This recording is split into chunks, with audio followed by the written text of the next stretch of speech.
அனைவருக்கும் வணக்கம். இன்றைய பதிவில் வாழ்க்கையில் சீரும் சிறப்புமாக இருக்க விருச்சிக ராசி அன்பர்கள் ஒரு முறையாவது செல்ல வேண்டிய கோவில் பற்றி தாங்க பார்க்க போகிறோம். வீடியோக்குள்ளே போகிறதுக்கு முன்னாடி முதன்முறையாக நீங்கள் ஃபஸ்ட் டைம் நம்ம சேனலை பார்க்குறீங்க அப்படின்னா மறக்காமல் சப்ஸ்கிரைப் பண்ணி வச்சுக்கோங்க. விருச்சிக ராசி அன்பர்கள், உங்களுடைய வாழ்க்கையில் நீங்கள் வேண்டியது விரும்பியது எல்லாமே கிடைக்கணும் அப்படின்னா இந்த கோவிலுக்கு போகலாம்.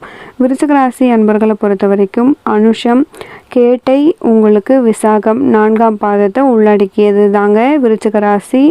அதிபதி உங்களுக்கு செவ்வாய் பகவான். அப்போது விருச்சிக ராசி அன்பர்களை பொறுத்த வரைக்கும் நிறைய கோவில் போயிருப்பீங்க, நிறைய பரிகார ஸ்தலங்கள் உங்களுக்கு இருக்கும், நிறைய தோஷங்கள் இருக்கலாம். உங்களுக்கு குலதெய்வ வழிபாடு, இஷ்ட தெய்வ வழிபாடு, அனுஷ்டான தெய்வ வழிபாடு, நிறைய மனசார நிறைய பிரார்த்தனைகள் செஞ்சிட்ருப்பீங்க. ஆனால் உங்களுக்கு என்னதான் ஒரு பிரார்த்தனை செஞ்சாலுமே ஒரு சில கோவில்களுக்கு போனால் மட்டும்தான் அந்த ஜாதகருக்கு உண்டான பலன் அப்படிங்கிறது உங்களுக்கு கிடைக்கும்.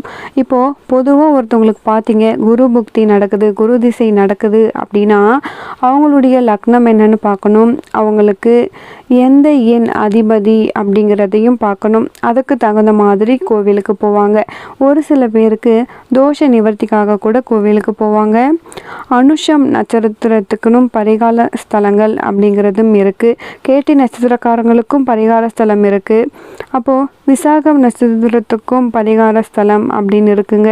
சில பேருக்கு கோவிலுக்கு போயிட்டு பரிகாரங்கள் செஞ்சுட்டு வரீங்க அப்படின்னா, ஆனால் அந்த பரிகாரத்துக்கான அப்படிங்கிறது அதனுடைய வீரியத்தை குறைக்குமே தவிர அந்த தோஷத்தோடைய வீரியத்தை மட்டும்தான் குறைக்கும்.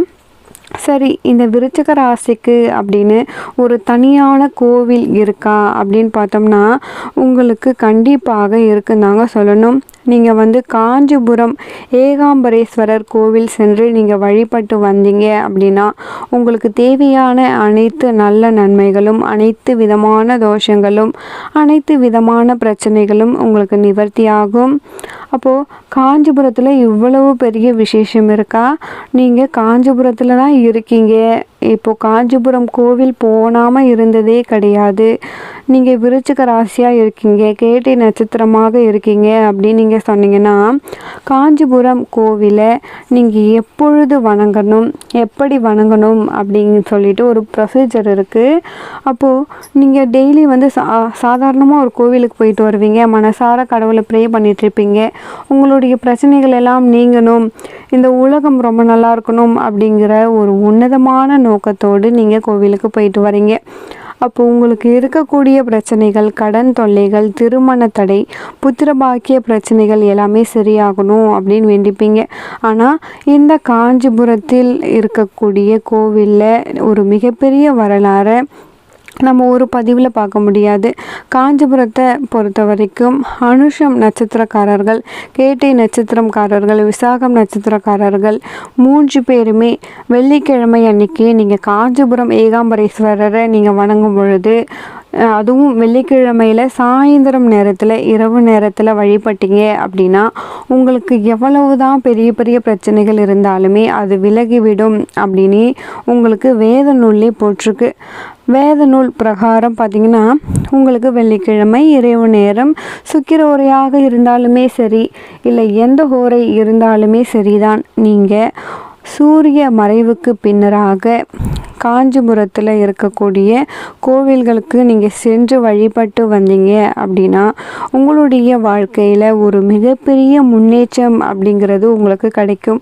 அப்போது நீங்கள் அந்த கோவிலுக்கு போயிட்டு உட்கார்ந்துட்டு வரீங்க, கோவிலில் இருக்கக்கூடிய சன்னதிகளுக்கு போக முடியலனாலும் பரவாயில்ல, நீங்கள் கோவிலுக்கு நீங்கள் விழுந்து சாமி கும்பிடும் பொழுது, உங்கள் பேரில் அர்ச்சனை பண்ணும் பொழுது உங்களுடைய பிரச்சனைகள் எல்லாம் தீரணும் அப்படின்னு சொல்லிட்டு அங்கே இருக்க கடவுளை நீங்கள் பிரார்த்தனை செய்யுங்க. அனுஷம் நட்சத்திரத்துக்கு இதை விட்டால் பெஸ்ட்டு ஒரு நல்லது செய்யக்கூடிய ஸ்தலம் அப்படின்னு சொல்லிட்டு எதுவுமே கிடையாது.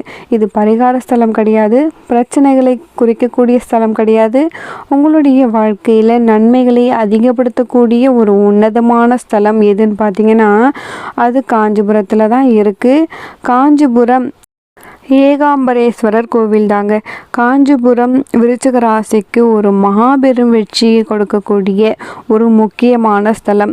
அந்த காலத்தில் ஒரு மிகப்பெரிய மன்னர்களாக இருந்தாலுமே, பெரிய பெரிய ரிஷிகளாக இருந்தாலுமே, விருச்சிக ராசி அப்படின்னாலே காஞ்சிபுரத்தில் தான் ஒரு விஷயத்தை தொடங்குவாங்களாம். அந்த அளவுக்கு காஞ்சிபுரம் பார்த்திங்கன்னா விருச்சிக ராசி அன்பர்களுக்கு ஒரு மாபெரும் சக்தியை கொடுக்கும் அப்படிங்கிறதுல எந்தவித மாற்று கருத்துமே கிடையாது.